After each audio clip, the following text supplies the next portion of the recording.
Why don't you start by introducing yourself? My name is Mark. Okay. And what kind of car is that? This is a Traxxas SST. Traxxas SST. It's a Latrax, right? Latrax SST. SST. Okay. And whose car was this? My brother's car. Okay. What's his name? Aiden. Okay. All right. And you made a deal. You used some of your birthday money, Christmas money, that kind of stuff that you had saved, right? You made a deal to buy this car from him for how much? $20. $20, and it was only $20 because it's broken, right? Mm-hmm. All right. So what's wrong with it? I think we said there was 3 things wrong with it. We're gonna fix. We're gonna try and fix, right? We are gonna replace the steering, the original steering. The steering servo, right? Yeah, but Right. this But is we're gonna put a better one in. This is a Metal Gear one. Yeah, because the one that was in there, the one that's in there now that's broken, has actually already been repaired once. I replaced the gears in it for Aiden because it broke, and now we did some research online and we found out that that steering servo, which is pretty cheap, is supposed to be pretty good, and we might have to do a little bit of modification to make it work, but it should work, right? Yep. What else is broken? Well, if you look on this side. Oh, well, that wheel, is that wheel supposed to do that? No. No. It's a flying car. Yeah, right. All right. So why does that just flop down like that? Because right here snapped off to the front, like box thing. It's the differential, right? Yeah. So the top cover of the differential is where that suspension piece mounts to. Yeah. So the only way to really fix that, Is other than trying to epoxy it and see if it would hold, is to replace that, right? Mhm. So what did we get there in that box, that bag that says 7530 on it? That there? What does it say? That's the top and bottom covers for both the front and the rear differentials, Yeah. right? So we're going to replace the one that's broken. Mhm. And then what else is wrong with it? There was a third thing wrong with it. This is this 2-wheel drive or 4-wheel drive? 4-wheel drive. 4-wheel drive. Supposed to be 4-wheel drive, right? Yeah. And what's wrong with it right now? So if you can see, wait. Well, that one does that because the shaft doesn't engage, but yeah, you got to There. put the shaft. Yeah. See, it doesn't move. There's something wrong in the gearbox, right? Yeah. Yeah, that's right. So What do we get? I got metal gears. So Yeah. So this what's the side- part number for that? Partner 7579X. 7579X, and I think the X means that it's a improved or performance part. So that supposedly is going to fit, hopefully, inside this differential, and we'll find out. All right, so let's get to work. All right, so this is a Phillips head screwdriver, small one. So my recommendation would be, first thing I would do is I would get this block right here, this assembly right here. I would get that out of the way. So That looks like it's pretty easy to take off. yeah, we just do this right here. Yeah. All right, so you took those 2 screws out. That just takes this cover off, but you got to undo these. I'm going to do these, okay? Because you got to be careful not to. Yeah, these are little like covers that help keep these connections a little bit waterproof. So by taking the 2 motor connections off now. Okay, so to me it looks like this blue plastic piece is one big tray going on under here.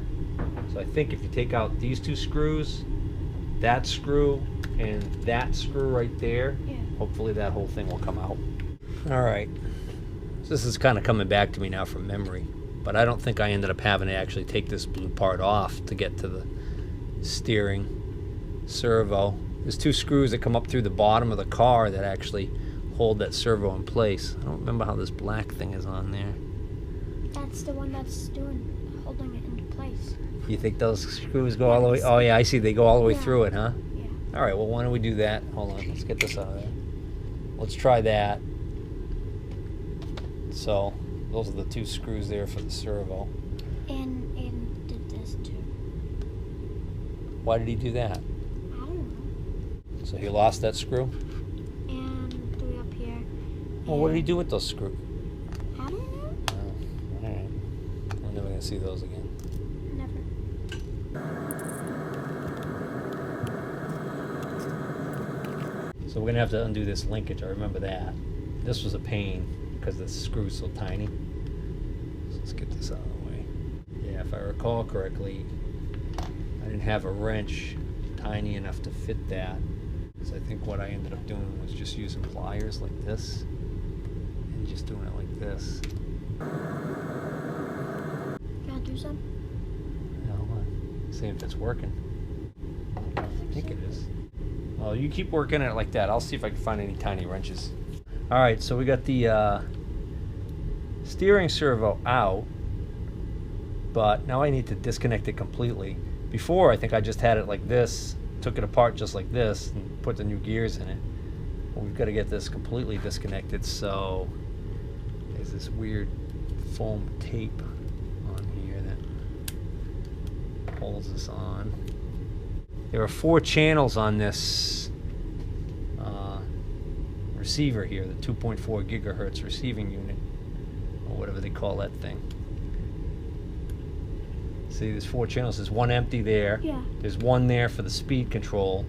There's the next one had the servo in it, Sure. and then the one at the top is empty. So it goes, top is empty.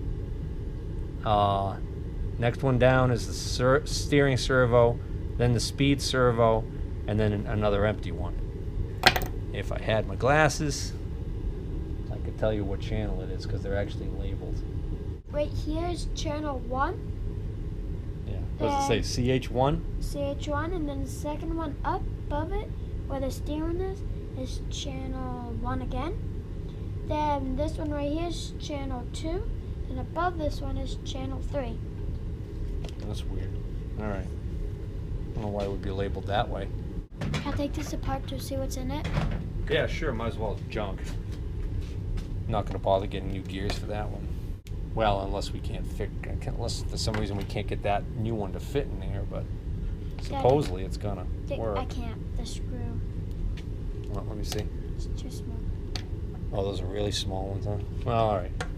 You know what you can do? Take this big screw off. See if you can take that arm off. If we're lucky, that arm will fit right on the other one. Ha. Now, if that little gear is the same size as that little gear, then we can use that arm. If not, then we have to use one of the multiple generic little arms that come in the kit. So, yeah, let me see that. No, I don't want you forcing it on. Kids have a habit of forcing things on when they don't fit. What you call ham-handed. Not even close.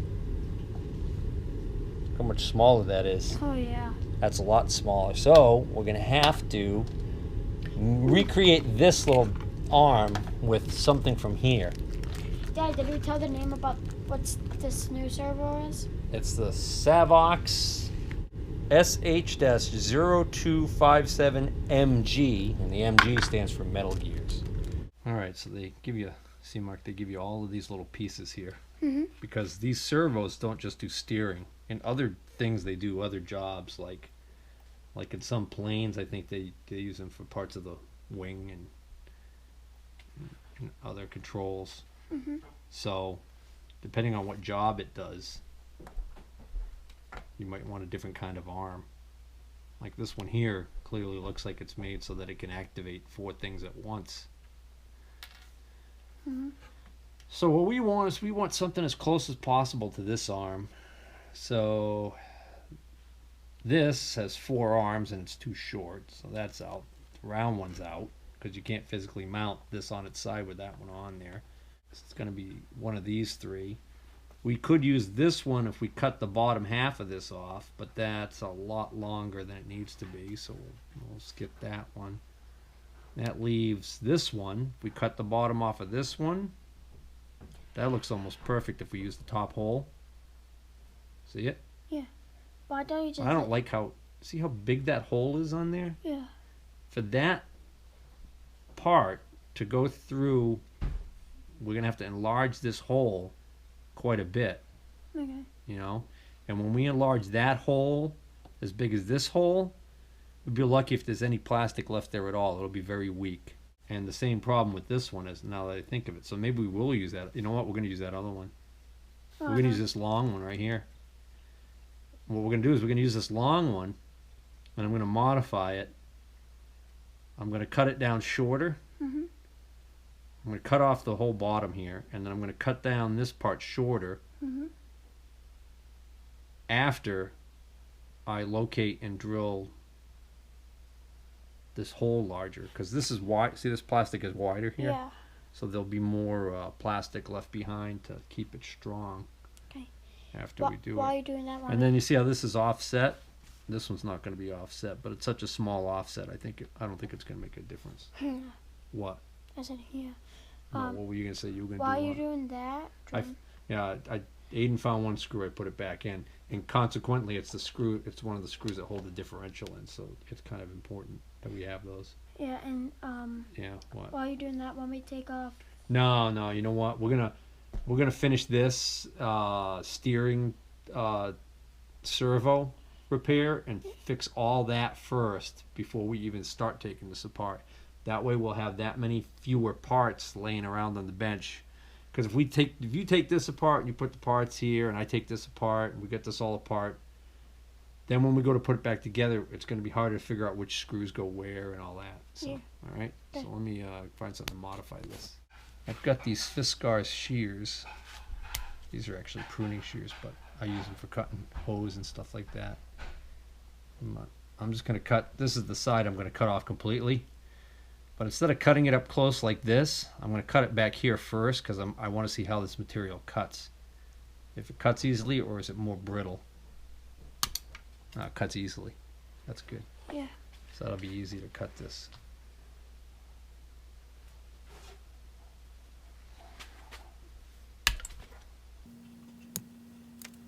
So if we wanted to get picky about it, we could even file that, but we don't need to because nobody's going to come in here looking at it. So what I'm going to do now is I'm going to find out what size drill bit fits in there really nicely, and we'll go and we'll enlarge that hole very carefully. No, it's going to be even smaller than that. So it's going to be one of these. It's going to be one of these holes right here that's missing one. So I got to get my other set out. All right. So this is my larger drill index. So pretty sure we should have the one we need in here. This hole, the size of this hole is probably measured with the metric system, so it's probably in millimeters. Mm-hmm. Okay, and because this is made in China. Yeah. Well, it is. No. This is made in China. Italy. Italy. It's on the bottom. You think so? No, I know somewhere said it. Well, all right. European, it's probably still going to be metric. See the sticker right here? Mm-hmm. What does that say? Made in Taiwan. Taiwan. Taiwan. Taiwan is a Republic of China. Oh. So, anyways, I don't have metric drills, so we're just going to get as close as we can. Perfect. So number 49 drill, which is 0.073, 73 thousandths of an inch. Where was it? Right there. Number 49, 73 thousandths of an inch. So whatever that is in metric is probably what that hole is. Who cares? Corn's ready. Corn's ready. All right. 1, 2, 3, 4. So we're going to make that hole right there. Okay. All right. Yeah. So we'll have to fix that later after we eat. All right, Mark. So what I did was I got some smaller drills, smaller than the ones we're going to drill up to. I'm going to start by drilling with a really small one, and then a little bit larger until we get to the largest one. So instead of drilling it all in one shot with one drill, and the reason why I'm doing that is so that way I don't have to worry about cracking this plastic. Although this doesn't seem like it's the type that might crack, but. And then instead of using an electric drill, because that would be overkill for such a little job like this, I'm using this little thing here that holds drill bits. This is called a pin vise because it holds really small things like this. Yeah. But it actually works well for this job.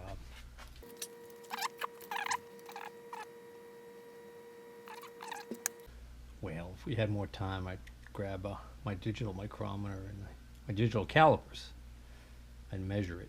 and see how much it measures up to be.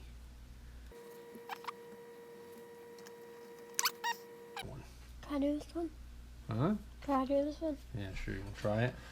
Yeah. I got big fingers, so I can spin this easily. But all right, so you want to drill this hole right here? Mm-hmm. Go ahead, try it. I can hold it. Turn it like a clock, clockwise. Yeah, go ahead.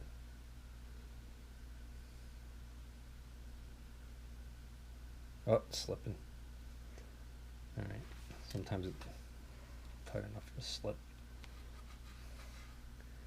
The other thing is, if it digs in too quickly, it'll get caught. You can do it.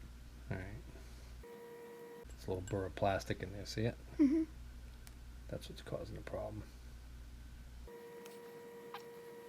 Let's see. Just make sure this is going to fit through this hole. Well, actually, we don't want it to fit through this hole, right? It threads in. So that begs the next question. How are we going to get that to thread in there? We might not be able to. We might have to try and find a nut. See this little plastic hole in here? Yeah. Believe it or not, it's a tapped hole. It actually has threads cut in it that little screw threaded into. Yeah. As crazy as that sounds. I'm wondering whether or not we can just make this screw cut its own threads if we turn it in there. I don't know. But I do know we want to cut this smaller than it is. We don't want it that tall. That should do it. That's going to be tough. Mm-hmm. I'm just asking, could we just make the hole wider, put it in, then like put A nut on it? No. What? If we don't find a nut, we could put like a seal on it, whatever it's called. Glue? Yeah. So that it never comes apart again? No. Why do you think they use the screw here? So that you can take it off If it breaks, so you can replace the part, right? Well, if we use a weak glue, then we could take it apart, but then the weak glue is going to cause it to what? Fall apart while it's driving. Mm-hmm. And if we use strong glue like epoxy, then it's pretty much going to render the part useless. When it does break, we're going to have to just cut it off and put a whole new one on. Mm-hmm. So that's not going to work.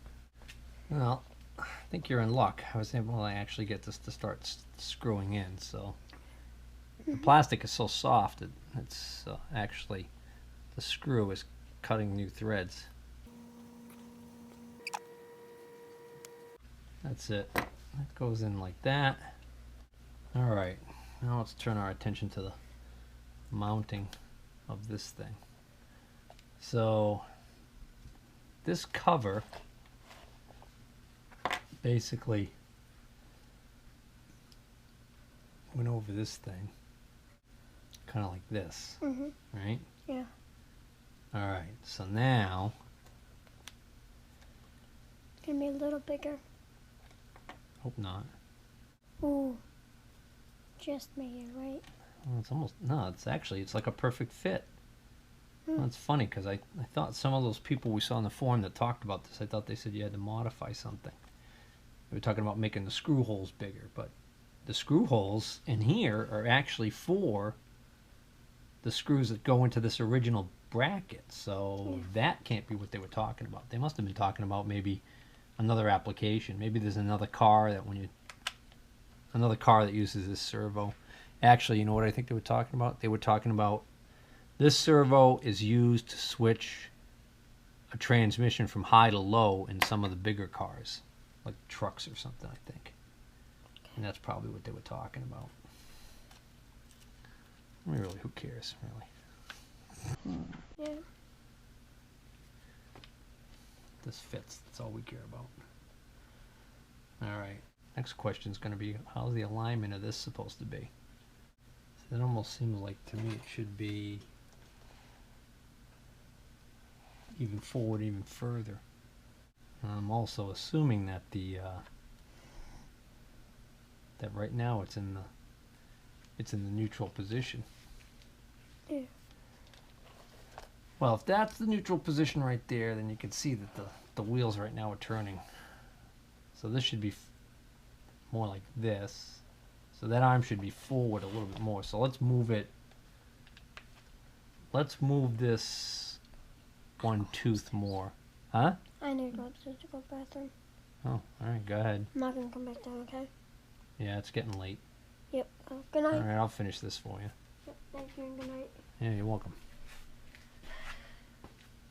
Wish me luck. Yeah. Don't break it. Just put that first screw in so I can make sure I got this located correctly. And I still think I got this alignment off a little bit here. Not positive though. I think now I know what they mean about having to make the hole a little larger. If I put that screw in that location, I can't get the other screw to line up because this piece right here is being pushed out by the slightly, ever so slightly longer. Yeah, that's what's going on here.